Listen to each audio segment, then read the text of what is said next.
Welcome to today's Flying Talkers broadcast.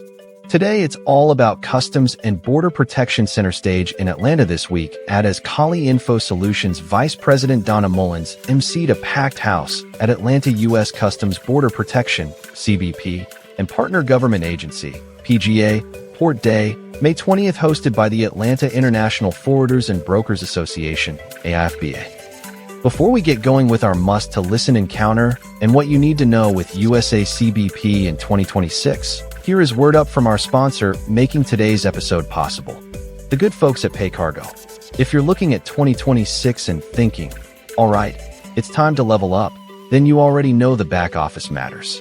Receivables and payables can either keep your operation moving or slow it down when you can least afford it. PayCargo is a digital payment platform built for transportation and logistics. It's not some generic payment tool. It's designed around how freight actually works. Secure payments, invoice management, and real-time tracking so you can see what's happening as it happens. And it's not niche small, either. More than 130,000 businesses are already using it. The whole idea is faster payments, faster cargo release, and fewer surprises across the supply chain. If you want the details, head to paycargo.com. And if you talk to them, tell them Flying Talkers sent you. Now today's Flying Talkers broadcast. If you work anywhere near imports or air cargo, you know the kind of event that doesn't just update you, it hands you a to-do list. That was the tone coming out of Atlanta's CBP and partner government agency Port Day on May 20th. It was a full room, a serious cross-section of the trade community, and the through line was refreshingly practical. Here's what's slowing shipments down, here's what's changing, and here's how to communicate with the right people so you don't accidentally create even more delay. The day was emceed by Donna Mullins of Kali Info Solutions, who also made sure to call out something the industry sometimes forgets. These events only happen because sponsors and volunteers step up. AIFBA recognized sponsors at different levels, including Arnold, Golden and Gregory, Quick Code, and Avalon Risk Management, and the appreciation extended to speakers and the folks doing the behind-the-scenes work that makes a big port-focused day run on time. CBP leadership opened with a snapshot of operations. One small detail that actually matters to the community: the port is still looking to fill a fines, penalties, and forfeitures role, and CBP acknowledged support from the Savannah FPNF team in the meantime. That's the kind of staffing reality that can quietly impact how quickly certain issues get handled, even if you never see it directly. One of the biggest attention grabbers was the return of the Centralized Examination Station, or CES. After about 7 years without one, the CES award went to CalCartage. CBP's message was straightforward: centralizing exams can reduce the wasted motion. Instead of officers traveling between locations for ocean, truck, and rail examinations, more work happens in one place. In plain terms, the promise is tighter coordination, better use of staff, and potentially faster movement when multiple agencies need to look at the same cargo or when an import specialist exam is required. And CBP framed it as more than convenience, as a compliance and security advantage. But the room also dug into a real-world friction point: CES versus CFS, and why those acronyms aren't interchangeable. A container freight station can receive a full set of cargo status messages, including disposition updates, almost like the system pushes information to them. A CES doesn't always get that same complete automated feed. Some CES operators end up paying to query ACE just to pull the disposition codes they need. It can be done, but it isn't smooth, and it's not what people envisioned when we all talked about single window efficiency. The big idea shared was simple: the policy goal is modern coordination, but the technical plumbing still needs work, and trade would benefit if CBP and CES operators could automate disposition sharing more cleanly.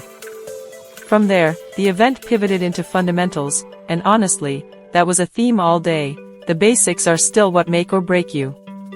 CBP's entry leadership reviewed the core mechanics around entry summaries, including refunds, cancellations, and administrative refund requests, then tied that into tariff reality: 232, 122, and 301. The message wasn't abstract. It was about timelines, correct request types, and having the right supporting documents. Refund submissions are a common place where teams get tripped up, not because the concept is hard, but because the details aren't aligned, the wrong basis, missing support, or a mismatch between the request and the timeframe rules.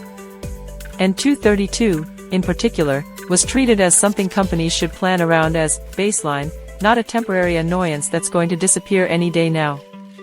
On the compliance side, CBP highlighted recurring problems they're seeing and pointed people back to practical resources, including the steel and aluminum FAQ materials.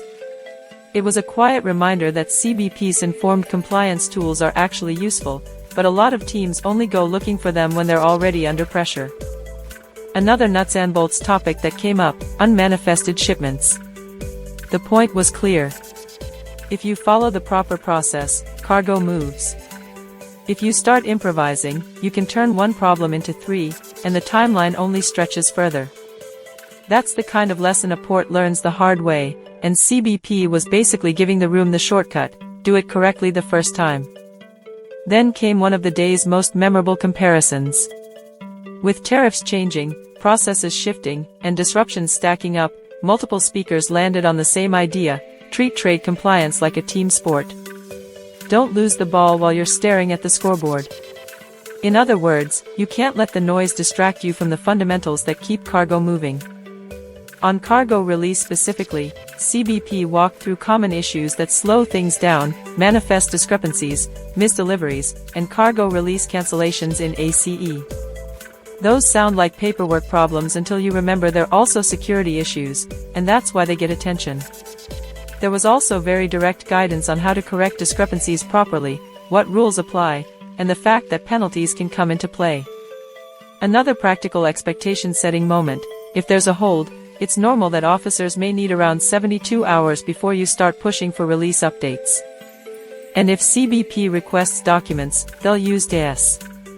If the documents don't get uploaded, the clock doesn't magically keep moving, the release slows. A big part of avoiding delays is contacting the right place for the right question. It sounds obvious, but in practice it's a major source of wasted time. If you ask the entry team about cargo release status, or you ask cargo about entry issues, it can create internal back and forth and add days for everyone. The operational takeaway was: route the question correctly, and you reduce friction for your shipment and everyone else's. There was also a pointed note about out-of-port brokers. When filing isn't being handled by people who live inside the Atlanta procedures every day, gaps show up. If a brokerage has an Atlanta office, the internal handoff needs to include Atlanta-specific process knowledge, because local port expectations matter. That fed into the broader, show up and stay engaged, message: participate in associations, stay connected to committees that meet with CBP and other agencies, and don't operate on assumptions from 2 years ago. On valuation and refunds, the conversation got more technical, but the stakes were clear. A trade advisor from BDO discussed valuation mechanics, including related parties and transfer pricing, and connected it to tariff exposure like 122 and 301.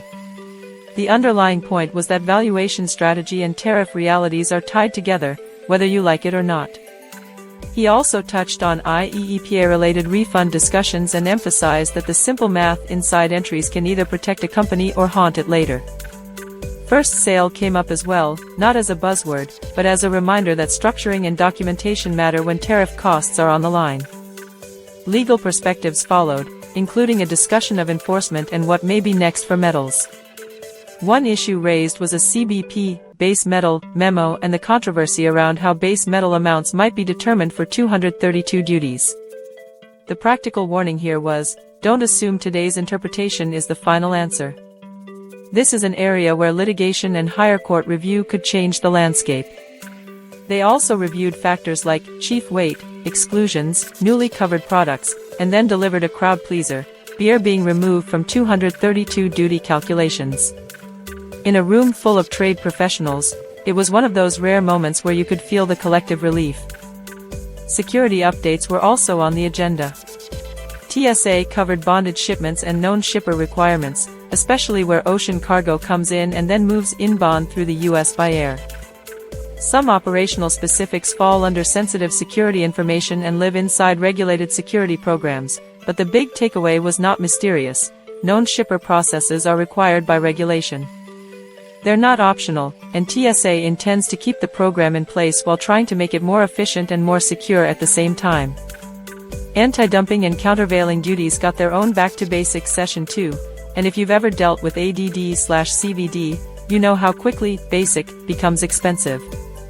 The guidance focused on rate selection and the hierarchy that determines it, exporter first, then manufacturer, then the all others bucket. And in ADD/CVD, manufacturer and producer are treated as the same concept, which is another spot where teams can misstep if documents don't match. There was also a reminder that there are multiple ADD/CVD entry types and you must use the correct one even if the rate is 0.